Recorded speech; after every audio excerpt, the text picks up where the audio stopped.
with biomolecules, right? And our concept is, today's concept is nature of enzyme. So the first concept is purely proteinaceous enzymes.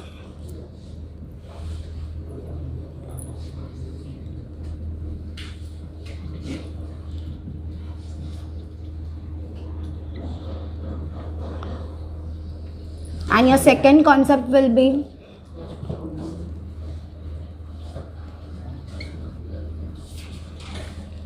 conjugated enzymes.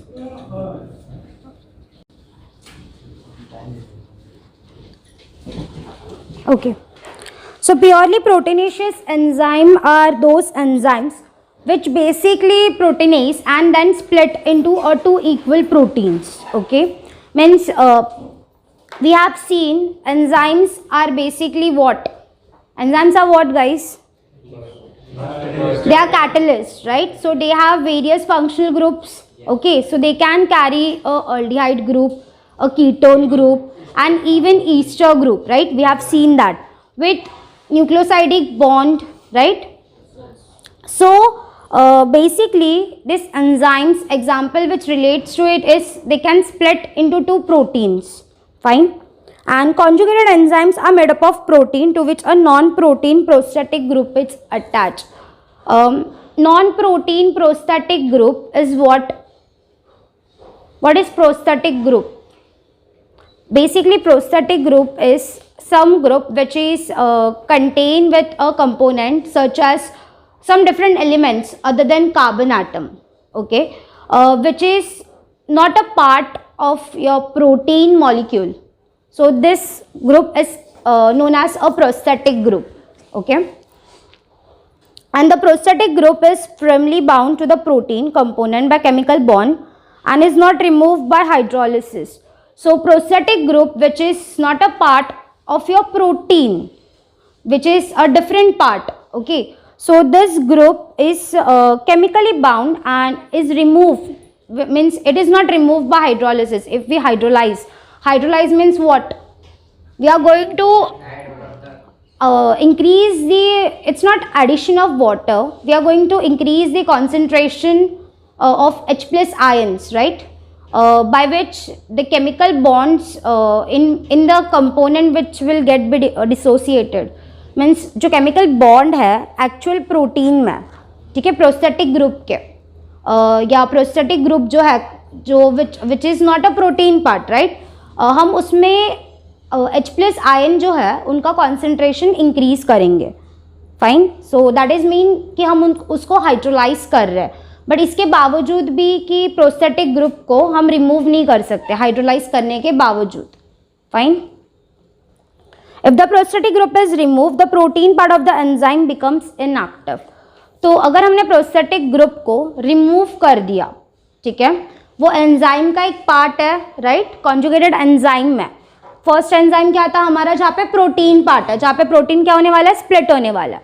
But other part is a conjugated enzyme, जहाँ पे enzyme जो है वो conjugated में है. Conjugated मतलब क्या, वो बॉन्ड फॉर्मेशन में है प्रोटीन प्रोस्थेटिक ग्रुप के साथ, ठीक है, which is not a part of your enzyme.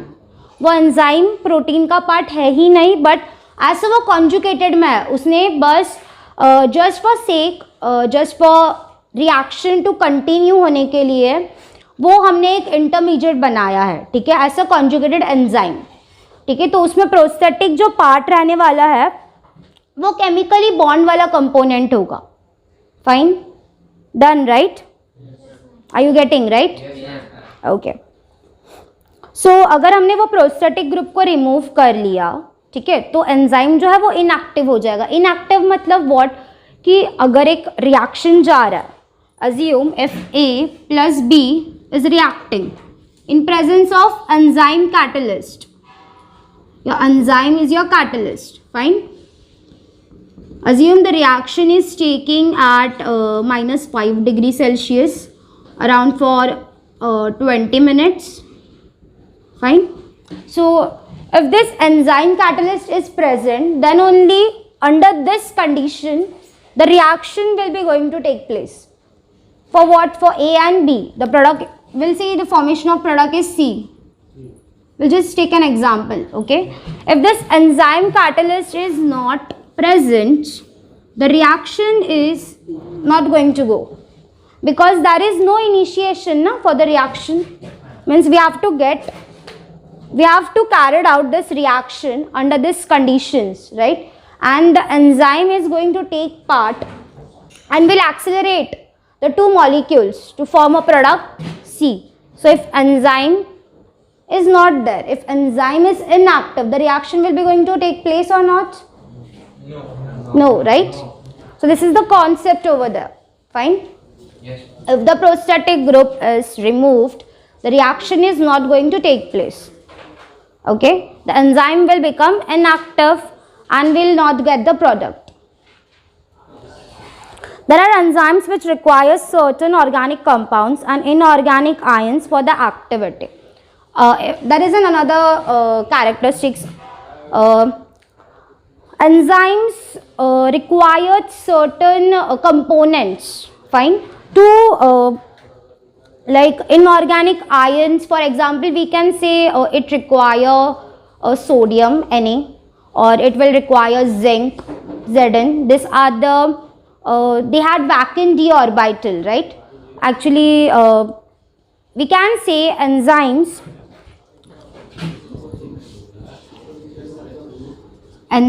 with ions. What you are understanding with ions? It will be a cation, it will be a anion, right? So enzymes with ions means enzyme carrying positive or it will carry a negative. Means if enzyme carrying positive means it's a electron. It's a electron what? Electron deficient or electron rich? It will be a electron deficient. Means enzyme is carrying positive charge. For example, Na plus. Just come and just silent my phone.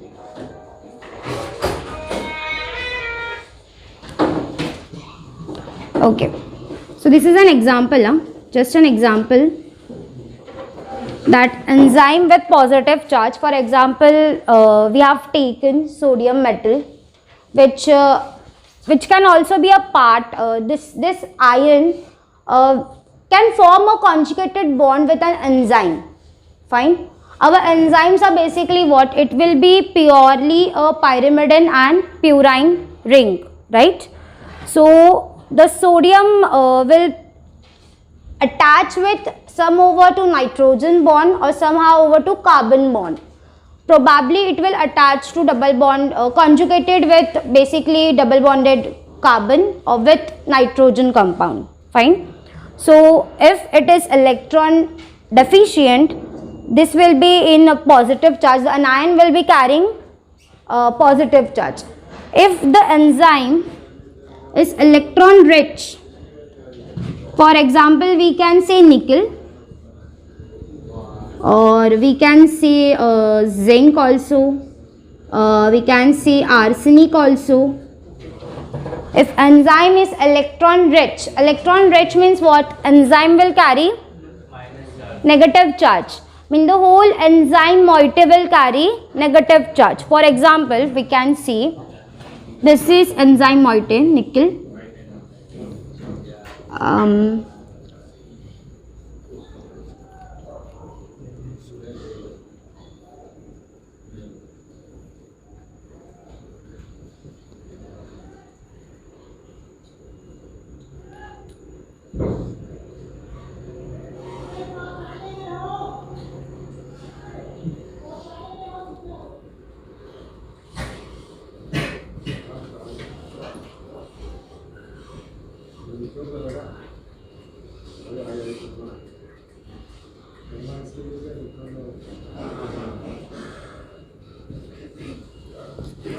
For example, this is your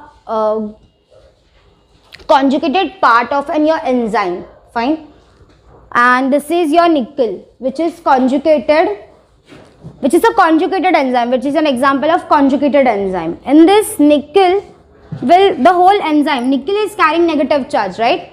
So means what? Nickel is giving her negative electron to this moiety.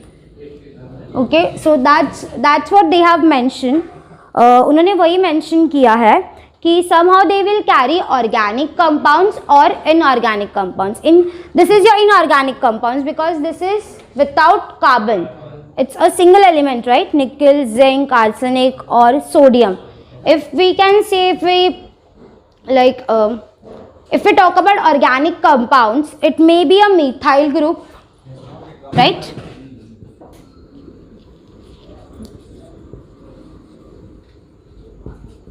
If we talk about organic compound, maybe a methyl group, that is CH3, ethyl group, or somehow ketonic group or carboxylic group. It may be that. Fine. Okay. The organic compounds that are tightly attached to the protein part are called as coenzyme, whereas the inorganic ions which are loosely attached to the protein part are called cofactor. We have to understand first of all what is loosely attached and what is tightly attached. Okay. We have actually I have drawn arrow over here. You can see, right? ये दिख रहा है ना arrow. This is not a bond. This is an arrow that this nickel will going to donate the electron to this nitrogen to carry out the ring, to carry out for the moiety. The nitrogen, this will be a cofactor bond. This bond is not tightly attached. Okay, it's a loosely attached bond. They have said even that organic compounds will form a tightly attached bond with your protein part, and they are called as coenzyme. For example,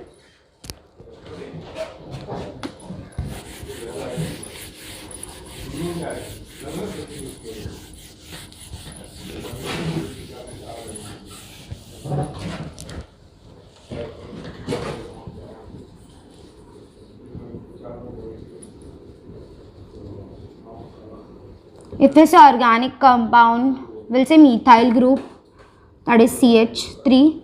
If we consider that only the same moiety,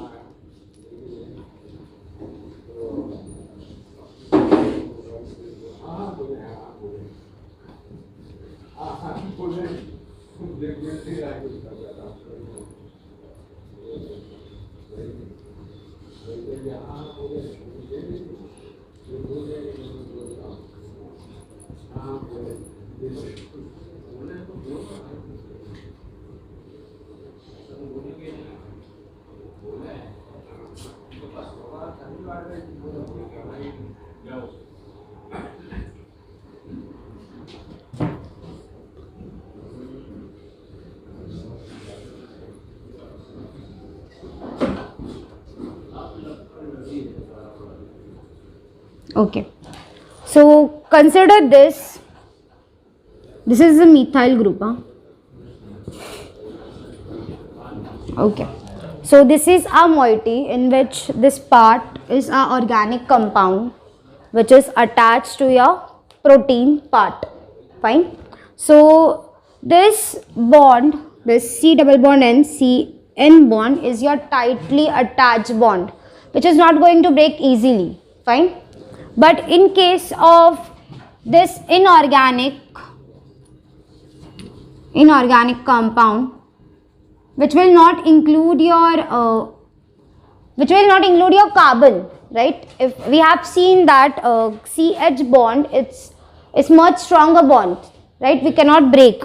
Even CC bond is stronger bond, right? So we cannot break that.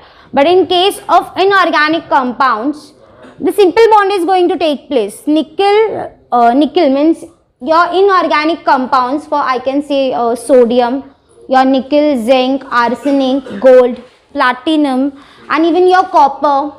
This all are D block elements, D and P block elements almost, and they are going to make a conjugated bonds.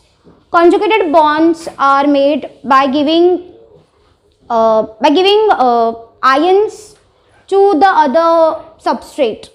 Okay, so this is your nickel negative, which is going to donate the electron to the your intermediate, your moiety of your protein part. Okay, so this is not a bond, this is a conjugated bond which is indicated by an arrow. Okay, this is your conjugated bond, and in this case the conjugated bond, which is consisting of inorganic compounds, are called as coenzymes, cofactors, and this tightly attached bond which consisting of organic compounds are called coenzymes. Okay, so this your coenzyme part, means your this whole part is your coenzyme part. This is your enzyme and this is your corresponding part, but which is attached as a conjugated form. Okay, and in case of inorganic compounds, this bond is your conjugated bond which is loosely attached, which can be break easily. Okay, and the whole part is your cofactor. They said as a cofactor. Fine, are you getting right? Okay, so some of the organic coenzymes and nicotinamide adenine dinucleotide, that is NAD, and flavin mononucleotide FNM.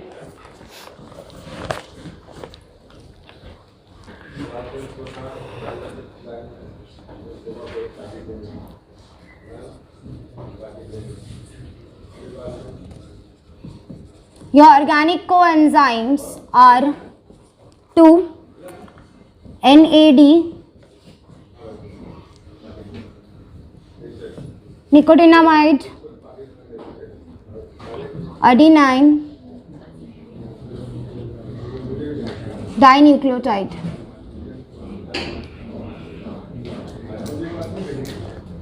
And your second one is FMN, which is your flavin mononucleotide.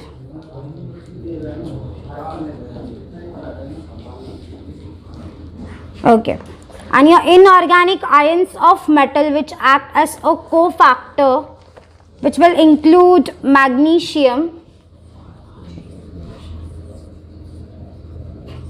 inorganic cofactors in which bonds are loosely attached. Example will be magnesium, zinc, copper, Fe iron, manganese, Mn, etc. There are somehow more. So if we consider iron, I have given you example of nickel. Iron with +2 charge is a cofactor of enzyme catalase.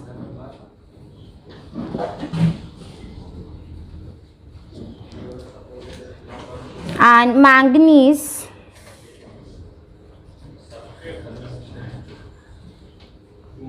is a cofactor of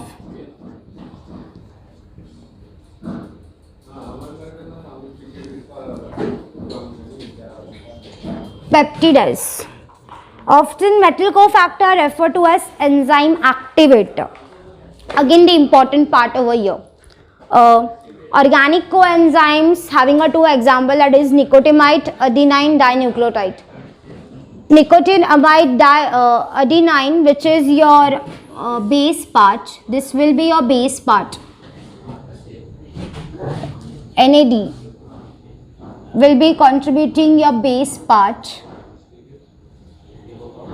and D will be dinucleotide. Your dinucleotide will be your nucleoid which will be containing your protein part. Okay, and over here FMN will be a flavin mononucleotide.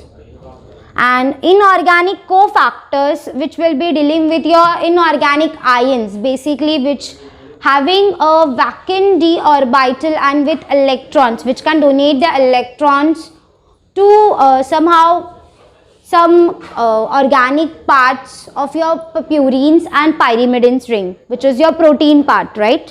Which is your base part of an enzyme. So which will be donating the ions are maybe manganese, zinc, copper, iron and magnesium. They have given an example, iron with Fe+2 charge is a cofactor of enzyme catalase. Now catalase will be a enzyme which will be in your Kelvin cycle also for your pyruvic acid, formation of your pyruvic acid. So in this catalase is the name of an enzyme, okay, where Fe+2 will be there with your enzyme moiety. Manganese will be in peptidase. And somehow metals with your enzymes, like metals cofactor are referred to as enzyme activator. Metal cofactors basically will contribute your sodium metal, right? Sodium metal, sodium is a metal with electron rich, right? So he can donate an electron to the protein part of your enzyme, okay? So if metal is present in your enzyme with metal will be considered as an activator, okay, the reaction activator. Reaction activator means what? The reaction is going to activate by enzyme with metal, okay. अभी enzyme जो है वो तो single form में ही है, right? So we have to make this intermediate. We have to first react this enzyme with some metal substrate, right? For example,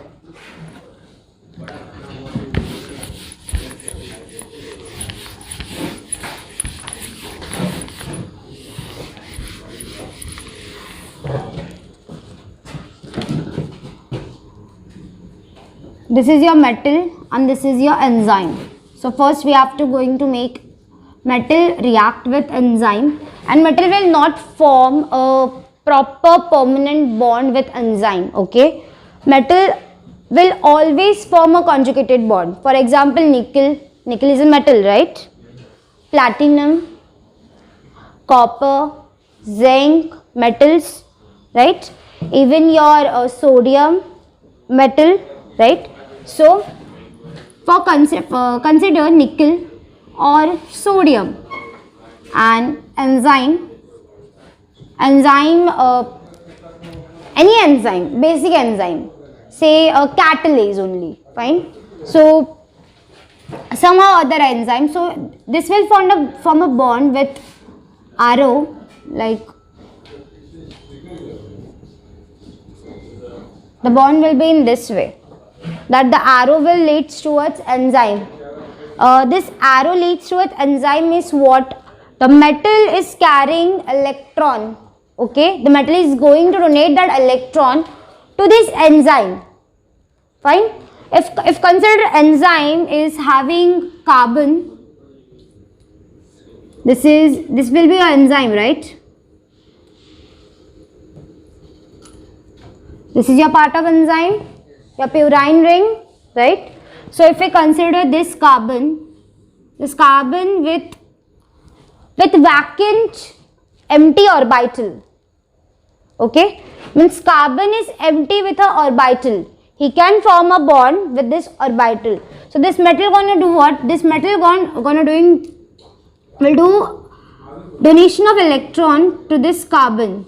So in this bond, like nickel and carbon bond,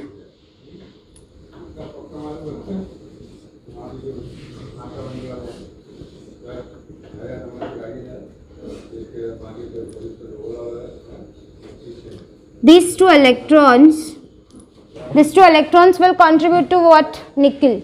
These are the electron of what? Nickel. Nickel with +2 electrons. These electrons will be going to carbon. That's why the bond is conjugated bond, indicating with arrow. Are you getting, right? Okay. So metals are what? Enzyme activator, because they are going to do what? Activate the reaction. Okay.